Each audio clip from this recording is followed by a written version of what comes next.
Hello and welcome to Elite Dangerous Survivor. My name is Nathaniel Page and this is the fourth of my video diaries about the Survivor gamebook. Before I start, I'd just like to give a big thank you to everyone who has pledged so far. We've just gone past 20%, which means that with 15 days to go, I only have £2,400 left to raise.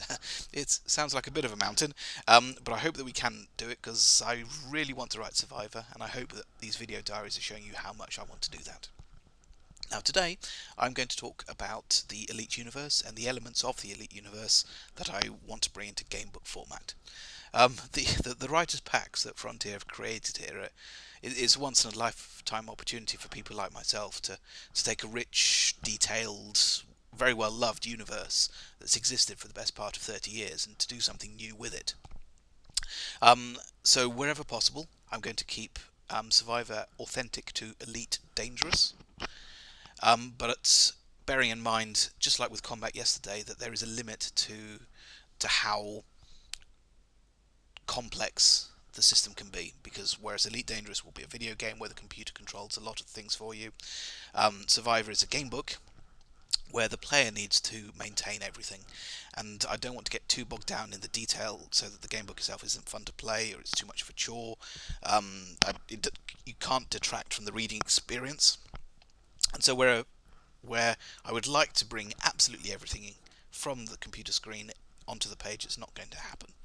So what I'm going to do in this video is to take you through the features which I anticipate there being in Elite Dangerous and tell you how I hope to implement those in a gamebook and what limitations there will be around them.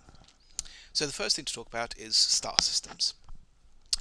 In Elite and in Frontier, particularly in Frontier, you have billions of star systems, and it shouldn't come as any great shock that a gamebook won't have that many. In fact, I'm probably going to be limited to about 20 systems, and each system will have one, maybe two at most, space stations that you can fly to, that you can meet people with, that you can do stuff in. They're going to be important in the plot, and probably most importantly, he says slightly ironically, I will have seamless planetary landings on launch of the gamebook. It's quite easy for me to do that. So what sort of things can you do once you get to a space station? Well, this is Elite. You have to be able to trade, so I will have a stock market where you can buy items from one system, then fly to another system and sell them at a profit. I won't have the full list of items that you could buy in Frontier. I'll have a selection of those, and I'll probably limit it to you buying one of those items at a time.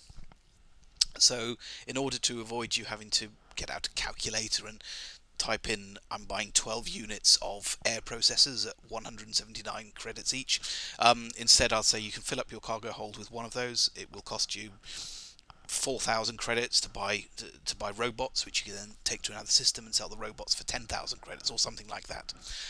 That will enable us to do trading in a video game format, but not the complexity that you need to do in order to be able to play it within a game book. Now, if you're buying cargo, you need to have a ship.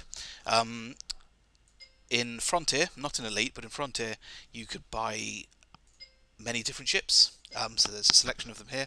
I'm expecting the same thing will be possible in Elite Dangerous. It won't be possible in Survivor. Sorry if you thought it might be. So I'm going to limit it to the Cobra Mark III. You can't buy any other ships. The reason for that is because of the non-linear nature of the gamebook. I don't want you to be able to do missions or go to systems which are easier to do once you've had time to buy a ridiculously powerful ship. It just wouldn't work from a balancing point of view. So in order to try to keep things fun, you are going to be limited to not being able to buy anything other than your starting ship. The equipment that you can put in that ship is going to be a selection of the upgrades available in Elite Dangerous.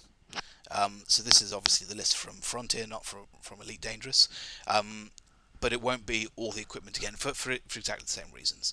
So probably the items that you will have in there will be the equivalent of pulse and beam lasers. So I'll have two different types of weapon, one of which is a bit more powerful but harder to hit with, one of which is, well, obviously the opposite, easier to hit but doesn't do quite as much damage.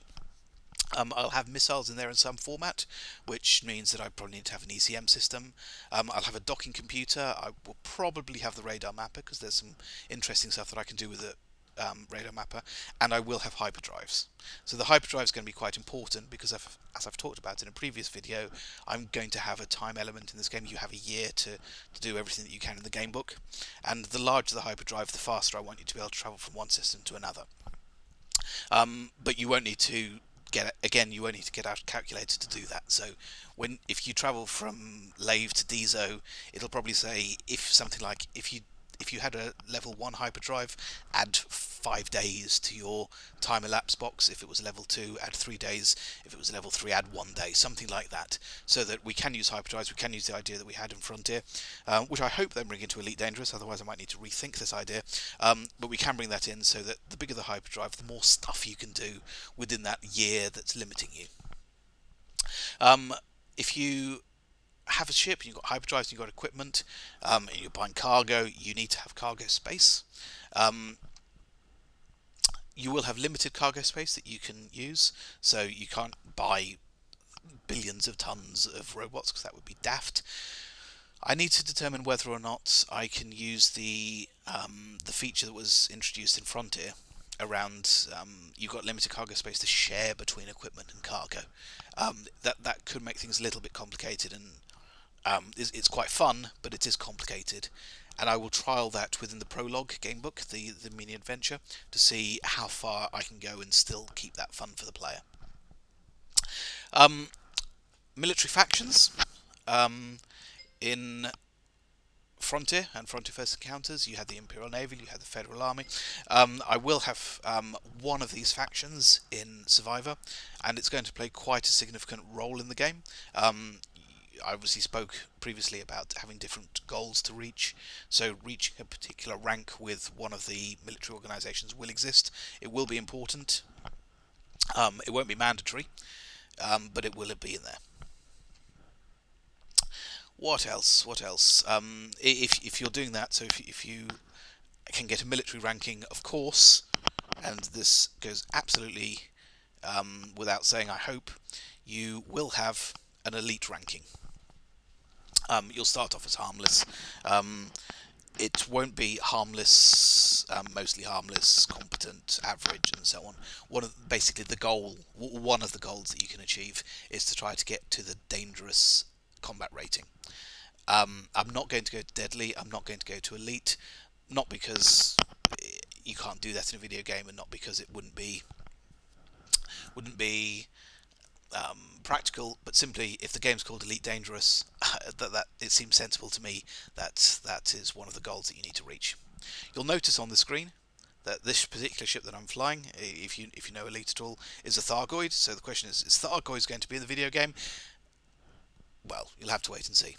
And of course, I'll have to wait and see to see whether or not they're in Elite Dangerous, because they might not be. And if they're not in Elite Dangerous, then they're not going to be in Survivor. I hope they are, because they're a lot of fun. Last two things that I'm going to bring in, I've spoken about them previously, but journals will certainly be in Survivor. That they're going to play a very key role in keeping the storyline maintained, despite the free nature of the book. So the free nature of the book could get a little bit difficult to gauge where you're supposed to be, what your options are at any particular time. The journals will play a key role in controlling that, and also should, they're important for the plot. And then finally, as I have spoken about in great length in a previous video, I do want to keep the gamebook free and open. I don't want to make it absolutely linear, but there will be missions that you need to do, you have the option to do missions in the game. If you do missions in the game, the more of those missions that you do, the better the ending you'll get. But I'm not going to have hundreds of them.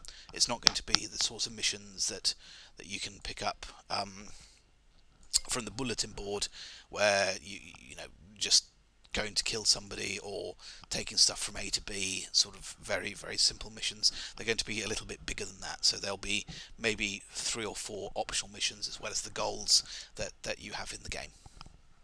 Anyway, that's the plan. That's the things that I'm going to bring into the gamebook format. It's not finalised. It's not absolutely set in stone. There might be more. There might be less. Any feedback? Absolutely recommended. There is a comment section on the Kickstarter. Please, let's have a chat about the video game, and let's go from there. Thanks for listening. Talk to you next time. Bye.